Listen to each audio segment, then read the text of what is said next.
Bana hiç bu kadar yalvarmamıştı. Hiç bu kadar duygusal olmamıştı. İlk defa pişman olduğunu bu kadar derinden hissettim. İşte bana çok güzel çiçekler aldı, kapımda geldi, yalvardı, barışmamız için ailesini yolladı, sürekli pişman olduğunu söyleyen mesajlar atıyor vesaire vesaire. Bu kez gerçekten değişmiş olabilir mi diye düşünüyorsun. Arkadaşlar, ne yaparsanız yapın, narsistik kişilik bozukluğu varsa bunu değiştiremezsiniz. Çünkü narsist kişi sağlam bir kişiliği olan biri değildir. Sizin kişiliğinizi alır, aynalar size sizi gösterir. Ben de senin gibiyim der, sen ne seviyorsan ben de onu seviyorum der, sen neyi sevmiyorsan ben de onu sevmiyorum der. Yani sizinle aynıymış gibi bir kişilik sergiler, benzer bir sürü özelliğiniz olduğunu düşündürür size, size özel hissettirir. Fakat bu narsist kişinin yaptığı sahte bir kişiliktir sevgili arkadaşlar. Gerçek kişilik değildir. Aslında maske takmıştır. Fakat bu süreç sizi elde edene kadarki süreçtir. Bu kişiler amaçlarına ulaşıp sizi elde ettikten sonraki süreçte yaptığı davranışlara daha fazla dayanamazlar. Çünkü artık yorulmuştur rol yapmakta. Bu yüzden maskesini artık takma gereği duymaz. Bu maskeyi yine böyle ara ara takar ama yine kendisine bir tehdit hissettiği anlarda, yani sizin kaçacağınızı anladığı zamanlarda bunu yine yapmaya başlar. Narsist bu maskeyi kendine uygun zamanlarda takar ve çıkartır. Dediğim gibi sizin kaçacağınızı hissettiği anlarda da her defasında dozunu yükseltmeye başlar. Böyle böyle narsisti beslersiniz sevgili arkadaşlar. Kontrol her zaman narsistedir, bunu unutmayın. Narsist ilişki içerisinde ancak kendi isterse ve çıkarına uygun daha farklı bir ortam bulduysa o zaman gider. Veya terk edilme korkusunu hissettiği anlarda gider. Çünkü terk edilmeye hiçbir şekilde tahammülleri yoktur. Bu terk edilmeyi de ancak sizin o net duruşunuzu tam olarak hissettiğinden emin olduktan sonra yaparlar. Çünkü sizi çok iyi çözümlerler. İşin gerçekten nerede bittiğini veya nerede biteceğini bilir ve ona göre hareket ederler. Dolayısıyla terk edilmek yerine kendileri terk etmeyi tercih ederler. Dediğim gibi bu da son raddede yapacakları bir şeydir. Yani artık başka bir çıkış olmadığından emin olduktan sonra yapacakları bir şeydir. Onun için önemli olan şey onun kontrolü altında kalmanızdır. Siz onun beslenme kaynağısınız sevgili arkadaşlar, bunu unutmayın. Eğer siz giderseniz psikolojik baskı uygulayacak kimse kalmayacak. Veya değersizleştirebileceği kimse kalmayacak. Çünkü bunu en yakınlarına yapabilir. Çünkü böyle besleniyor. Senin dışındakiler böyle görünmez. Çünkü dışarıdakiler onu çok iyi bilmeli. Bu yüzden bir tek siz varsınız elinde. Yani sizi kaybettiğini ya da kaybedebileceğini anladığı anlarda terk edilme korkusuna karşı koyamaz bu kişiler.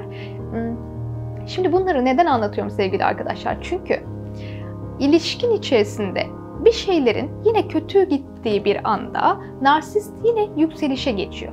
Ve sen onun pişman olduğunu düşünüyorsun. Bu kez gerçek diyorsun. Yani kafan karışıyor. Bir iyi bir kötü olduğu için kafan sürekli karışıyor.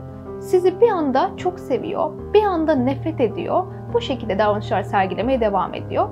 Yani akrep illa sokacak. Onun huyu bu. Derinlerde duyguları yok çünkü düzler sevgili arkadaşlar. Duyduğu pişmanlık duygusu da yine kendisiyle alakalı. Çünkü yalnız kalacak. Başkalarında o baskıyı yaratarak kendini iyileştiriyor aslında. Sizin o yaşam enerjinizi, değerlilik duygunuzu emmek için zaten sizi geri istiyor. Sizin hissettiğiniz o güzel duyguları hissedemiyor zaten. Zaten bu yüzden sizin hayatınıza girmek istiyor. Bu yüzden sevgili arkadaşlar, tekrar söylüyorum, narsist kişi değişmez.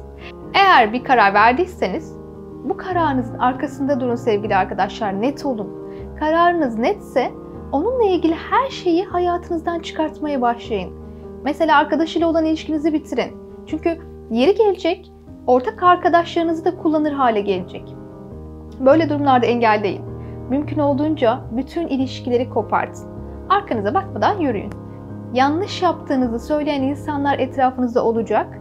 Yine de yolunuzdan ayrılmayın. Çünkü kendinizi kurtarmanız gerekiyor. Değişir mi diye düşünmeyin çünkü değişmeyecek. Emin olun sizden sonra yine kendine bir kaynak bulacak. Bu çok net. Sizin yaşadıklarınızı yine onunla da yaşayacaktır. Bazı yerlerde narsistin değişeceğine dair terapilerle düzeleceğine dair bilgiler de duyabilirsiniz. Ben buna katılmıyorum sevgili arkadaşlar. Çünkü bir narsistin törpülenebilmesi için yıllarca terapilere gidip gelebilmesi lazım. Belki 5 yıl, belki 10 yıl günübirlik uygulamalarla çalışılabilmesi gerek. Belki bu şekilde evet bir raddeye kadar ne konuşacağını, nasıl davranacağını falan öğrenebilir. Ama onun bu kişilik bozukluğunu düzeltemezsiniz sevgili arkadaşlar. Çünkü bu kişilik özellikleri onların beslenme biçimidir. Narsist eşlere sahip olan danışanlarım bazen benden eşleri için seans isterler.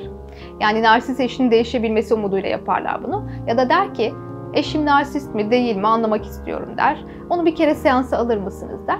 Ben de derim ki eşinizin narsist olup olmamasıyla alakalı veya değişip değişmemesiyle alakalı bu konudan ziyade burada çok daha önemli bir konu var.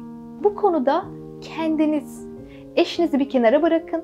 Narsist veya değil veya diyelim eşiniz gizli narsist çıktı.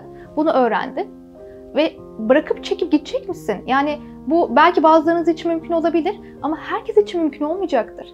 Yani aslında sorun eşinize veya partnerinize tanı koymak değil. Sorun olan şey böyle bir insanın karşısında siz nasıl bir duruş sergilediğiniz veya sergileyeceğinizdir. Sınırlarınıza müdahale edilmesine izin veren sizsiniz sevgili arkadaşlar. Kendi gücünün, kendi değerinin farkında olamıyorsun bazen. Eğer kişilerde güvenli bağlanma gerçekleşmişse o kişi kendi değerini bilir, o kişi kendini sever ve narsistin herhangi bir atağı ya da herhangi bir değersizleştirme durumunda bunun farkına varır ve bir çıkış sergiler. Çünkü kendi değerinin farkındadır. Bana böyle davranamazsın, benimle böyle konuşamazsın ifadelerini rahatlıkla kullanabilir. Narsist zorda kaldığı veya terk edileceğini hissettiği durumlarda ani bir atakla sizi bir anda yine o sürecin içine çekebilir. Ve siz bu sürece şahit olunca geçmişte yapılmış olan her şeyi bir anda unutabiliyorsunuz. Görmezden gelebiliyorsunuz, yok sayabiliyorsunuz. Böyle bir kafa karışıklığı yaşıyorsunuz sevgili arkadaşlar. Yani 4-5 gün bir şeyler iyi gitti diye hemen gemileri yakabiliyorsunuz. Narsist kendini mağdur duruma çok kolay sokabildiği için çok çabuk aldanabiliyorsun. Yaptığı o manipülasyonları, o yansıtmaları hemen unutabiliyorsun. Neden? Çünkü bunu daha önce çocukluğunda yaşadın. Bu senin giydiğin bir şeman. Sizi orada tutan bir şey var. İşte o şey için terapi almanız gerekiyor. İçine çekildiğiniz o bağımlılığın neden olduğunu terapilerle anlayabilmeniz mümkün. Şimdi bu tüm saydığım durumlara bakarsak narsist değişir mi sorusunun cevabını bulmanın aslında sana bir şey kazandırmayacağı noktayı anlayabilirsin. Yani tanı koymak, değişebileceği ümidiyle beklemen hiçbir şeyi değiştirmeyecek. Bu yüzden sevgili arkadaşlar, burada asıl önemli olan şey kendinize bakmanız gerektiği, burada bir bağımlılık olduğunu anlayıp buna dair ne yapabilirsin buna bakman gerek. Burada kendinizle, travmalarınızla, bilinçaltınızla yüzleşmeniz gerekiyor. Bunu da çoğu zaman kendi başınıza yapabilmeniz çok da mümkün olamayabiliyor. Alanında uzman terapistler eşliğinde bunların da çözümü var sevgili arkadaşlar. Kendinizi bulduğunuz zaman işte o zaman yanınızdaki kişinin önemi kalmıyor zaten. Sonuç olarak narsisti değiştiremezsiniz. Fakat kendiniz değişebilirsiniz. Çünkü siz değiştiğinizde ilişkiniz de değişecek diyorum ve videoyu burada sonlandırıyorum. Videoyu sonlandırırken kanalıma abone olmayı unutmayın diyorum. Her şey gönlünüzce olsun. Çokça sevgiler.